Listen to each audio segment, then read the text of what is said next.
दोस्तों, क्या आप जानते हो कि यमल पेनिनसुला में ये बड़ा सा सिंकहोल क्यों हो रहा है और क्यों यमल की आबादी ना के बराबर है और क्या है इस गड्ढे की होने की वजह। चलिए जानते हैं। जहाँ साइंटिस्ट अंतरिक्ष में दुनिया बसाने के सपने देख रहे हैं, वहीं पृथ्वी पर लोगों के घर उजड़ने की नौबत आ गई है। रूस में बसे यमल पेनिनसुला ने साइंटिस्ट की नींद उड़ा रखी है। जी हाँ दोस्तों, कुछ टाइम पहले यमल पेनिनसुला की जमीन पर इतना बड़ा सिंकहोल देखा गया जो कि आज से पहले कभी नहीं देखा गया था। पायलट ने जब इस सिंकहोल की फोटो क्लिक की तो देखा कि इसका वॉल्यूम इतना ज्यादा है कि इसमें 10 ओलंपिक जितने बड़े स्विमिंग पूल का पानी भी आसानी से आ सकता है।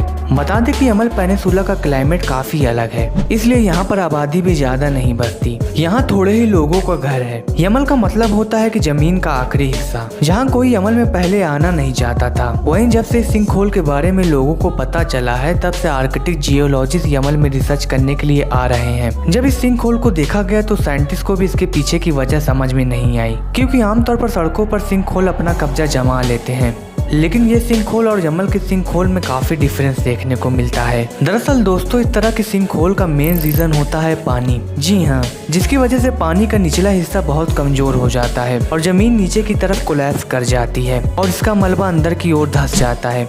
जबकि यमल पेनिनसुला के सिंकहोल का आकार एक गहरे कुएं की तरह होता है और इसका मलबा भी बाहर की ओर बिखरा पड़ा रहता है और पत्थर के टुकड़े 200 से 900 मीटर तक रेडियस में फैले रहते हैं, जिसे देखकर साइंटिस्ट का कहना था कि ये गड्ढा एस्टेरॉयड की वजह से बना है। लेकिन वहीं दूसरी तरफ ये कहा जा रहा था कि ये नेचुरली ब्लास्ट था, यानी ज्वालामुखी के नीचे जमीन से उबलने वाला लावा इस तरह का ब्लास्ट कर सकता है। लेकिन अगर ऐसा होता तो सिंक के अंदर कुछ न कुछ लावा के पार्टिकल्स देखने को मिलते ही, बट यहाँ पर कुछ भी ऐसा नहीं था। और ये देखकर हर कोई सोच में पड़ गया कि आखिर ये गड्ढा बना तो बना कैसे। ये जानने के लिए यहाँ से हवा, पानी और मिट्टी के सैंपल लेकर ये जानकारी हासिल की गई कि इसके अंदर सबसे ज्यादा मीथेन गैस पाई जाती है और ये मीथेन गैस कार्बन और हाइड्रोजन से मिलकर बनती है और ये गैस जब हवा के कांटेक्ट में आती है तो आग का रूप ले लेती है। और यही सिंकहोल के साथ भी हुआ। यहाँ भारी मात्रा में मीथेन गैस मौजूद थी, जिसने हवा के साथ कनेक्शन बनाया और आग का रूप लेकर जमीन में गड्ढा कर दिया। अब वैज्ञानिक इस रात से पर्दा उठा चुके थे, इससे पहले कि साइंटिस्ट ये पता लगाते कि यहाँ मीथेन गैस इतनी मात्रा में आई कैसे।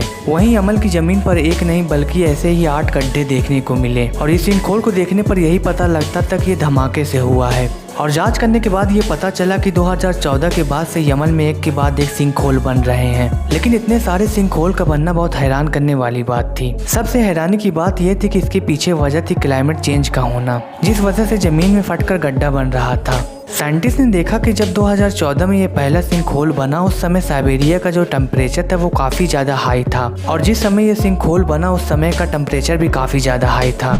साइंटिस्ट का ये समझ पाना काफी मुश्किल था कि क्लाइमेट चेंज का इन सिंकहोल से क्या कनेक्शन है। तभी साइंटिस्टों की नजर यमल से कुछ दूर आर्कटिक सर्कल पर पड़ी, जो कि शायद इनकी पहेली का जवाब थी। अलास्का में मौजूद ये सैल लेक दूसरी लेक से काफी अलग थी और इसके बिहेवियर में कुछ अलग ही तरह की मिस्ट्री देखने को मिली। इस लेक में हर समय बुलबुले उठते रहते हैं और जब साइंटिस्ट ने इस लेक के बुलबुले के बारे में पता लगाया तो यहाँ भी मीथेन गैस देखने को मिली। इसकी वजह से ये बबल उठ रहे थे और ऐसा पहली बार देखा गया था कि किसी झील में से रोजाना भारी मात्रा में मीथेन गैस निकल रही हो, जो कि खतरे से खाली नहीं था। ये जानने के लिए वैज्ञानिक पानी के अंदर गए, लेकिन पानी की गहराई सिर्फ 3 फीट थी और वैज्ञानिकों ने देखा कि ये बबल तो और नीचे गहराई से निकल रहे हैं, जहाँ पर इंसानों का जाना पॉसिबल नहीं था। ऐसे में उन्होंने सोनार टेक्नोलॉजी की हेल्प ली और जमीन के नीचे इस झील का 3D मॉडल तैयार किया गया और पाया कि जहाँ से बबल निकल रहे हैं वो जगह 50 फीट गहरी है। ये ठीक वैसे था जैसे यमल का सिंकहोल का हाल था। और इसमें एक चीज ये देखी गई कि ये झील और यमल का सिंकहोल जिस जमीन पर मौजूद था वो जगह परमाफ्रॉस्ट के नाम से जानी जाती है। परमाफ्रॉस्ट उस जमीन को कहते हैं जिसके नीचे बर्फ होती है और ये बर्फ धीरे धीरे पिघल रही है। बताया जाता है परमाफ्रॉस्ट में इतनी कार्बन पाई जाती है जितनी की पृथ्वी पर मौजूद नहीं है और जैसे जैसे ये बर्फ और ये ऑर्गेनिक मैटर डिकम्पोज हो रहा है और इनमें मौजूद बैक्टीरिया मीथेन गैस रिलीज कर रहे हैं और जिस वजह से जमीन भी काफी सॉफ्ट और कमजोर हो रही है, जिस वजह से इस तरह के सिंकहोल हो रहे हैं। दोस्तों, वीडियो कैसी लगी कमेंट में जरूर बताएं और वीडियो को लाइक और चैनल को सब्सक्राइब कर